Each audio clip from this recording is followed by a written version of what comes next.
perzinahnya jalan diperiksa, illegal aksesnya diperiksa.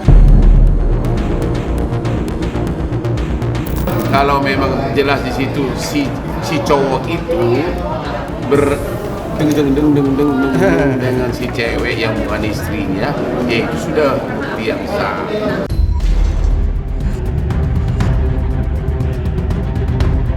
Kalau bukti udah kita sampaikan, kita nggak bisa buka di sini karena itu termasuk materi penyidikan.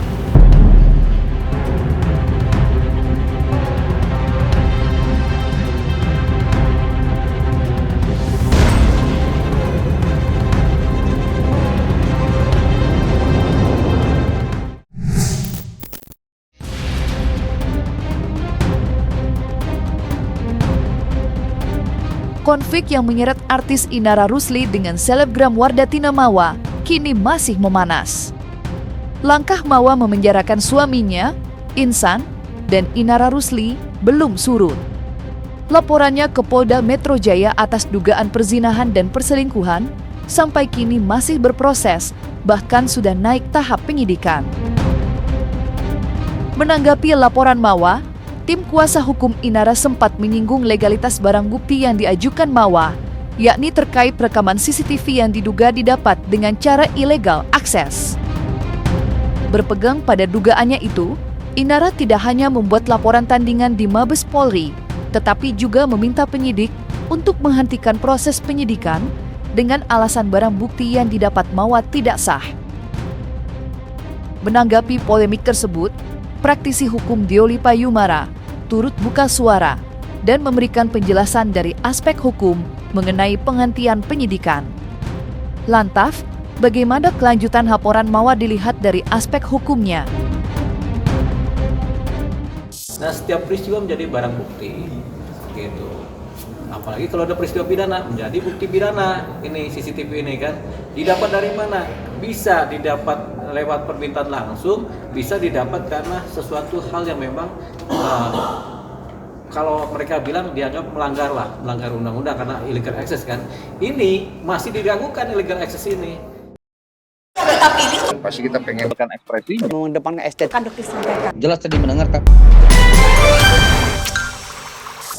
Siapa yang bersalah atau bagaimana proses pengambilannya masih diragukan karena selalu ketika akses ini diambil, CCTV ini diambil, tentu kan ada paspor. Siapa yang tahu paspornya? Ya tentunya orang-orang dalam juga yang tahu paspornya kan.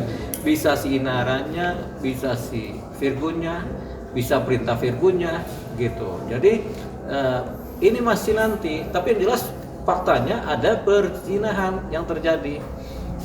Tingkat pertama dengan bukti CCTV, tingkat kedua dengan bukti adanya saksi. Saksi ini saksi para pihak ditambah saksi pelaku. Tentunya saksi pelaku sudah ditanya tuh, benar nggak? Jawabannya kan benar, sudah melakukan. Nah, dua ini cukup untuk menunjukkan adanya suatu indikator dugaan pidana perzinahan. Nah, ini perkara jalan terus, nggak bisa dihentikan. Ya, saya sudah sampaikan, Chan, kalau ini memang dipaksakan, tentunya kita akan menguji nih, segala sesuatu kan diuji nih. Tapi sih namanya kita berupaya ya, namanya saya selaku PH-nya menguji segala apa yang disangkakan untuk didalilkan. Ya, tentunya kita juga akan mengawal sampai di persidangan. Dan insya Allah sudah tahu bahwa apapun itu risikonya dia tetap jalanin kok, ya.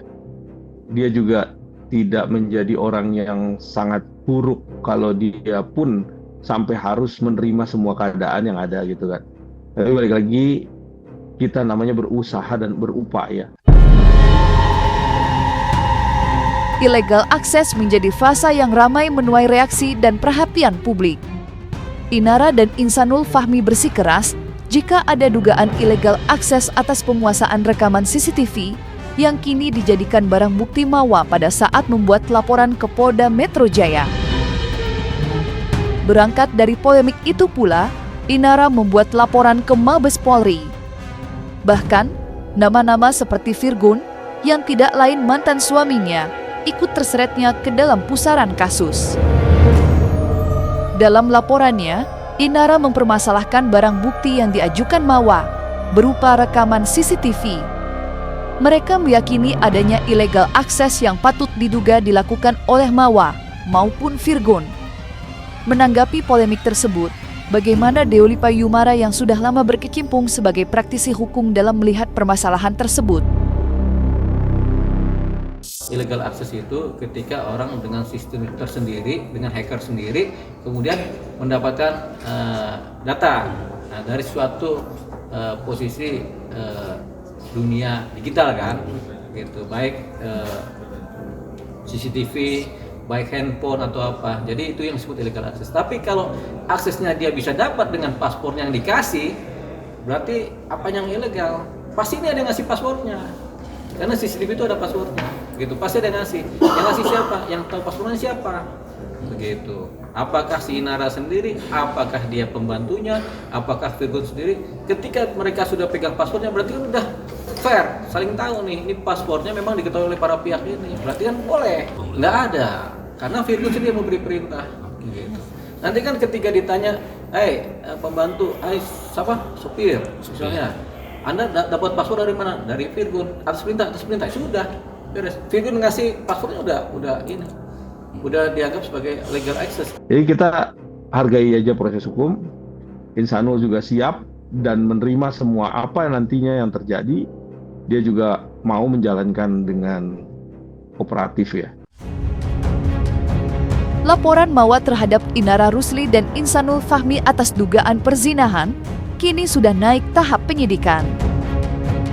Kabar naiknya status laporan Mawa, tidak sedikit yang beranggapan jika Inara dan Insan juga statusnya akan dinaikkan dari terlapor sebagai tersangka.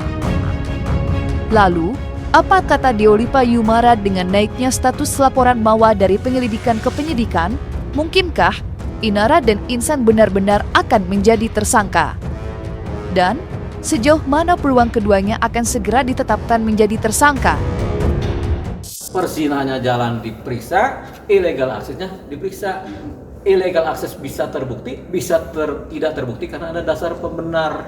Nah, perzinahan tetap berjalan, pasti terbukti. Kenapa? Karena ada faktanya sudah terjadi dalam rekaman CCTV kan, ditambah nanti keterangan saksi. Saksinya siapa? Para pihak yang menjadi saksi dari keluarga maupun keterangan saksi nanti dari Inara maupun keterangan saksi dari Insanul. Dua-duanya saksi terlapor. Nanti ketika ternyata mereka sudah ngaku menjadi tersangka. Ini kan sudah naik ke penyidikan. Artinya apa? Kasus perzinahan sudah ada 2 alat bukti yang cukup. Unsurnya sudah memenuhi, jadi naiklah ke penyidikan. Masalah nanti dipanggil kapannya itu urusan dari pihak penyidik. Kalau KUHP lama 9 bulan.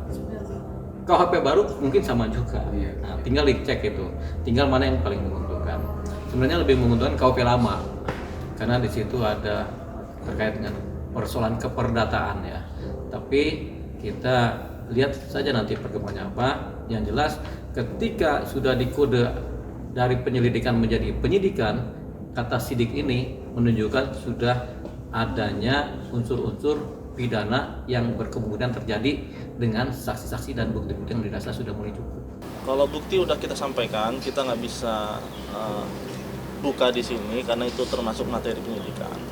Yang jelas bukti-bukti yang kita sampaikan salah satunya itu yang seperti kalian sudah tahu kan, adanya rekaman CCTV.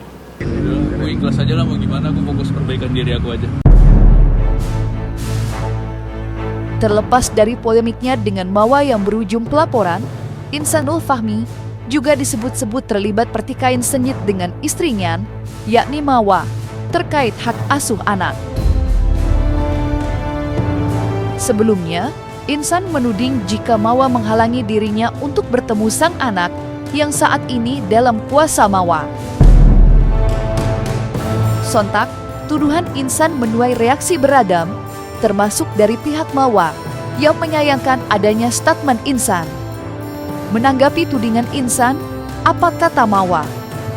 Benarkah ia melarang Insan bertemu dengan anaknya? Jujur kemarin baru ketemu ya, jadi saya bingung kenapa dibilang nggak pernah ketemu. Karena kemarin baru 4 hari yang lalu itu baru ketemu. Ya, itu baru ketemu. Dan saya bingung kenapa dia ngasih statement seperti itu. Tolong dong, ini juga puasa ya, jangan terlalu banyak fitnah juga. Saya juga nggak menutup akses hubungan dia sama anak saya, karena kan melalui mbaknya juga. Jadi kalau saya pribadi, saya memang tidak ada merespon sama sekali. Jadi nggak apa-apa melalui ke mbaknya aja.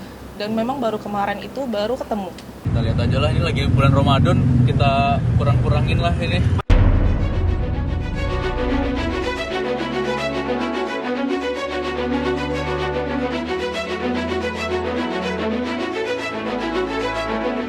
Nah, selesai sudah, Cumi Lovers. Jangan lupa untuk like, subscribe, dan juga share channel YouTube Cumi Cumi.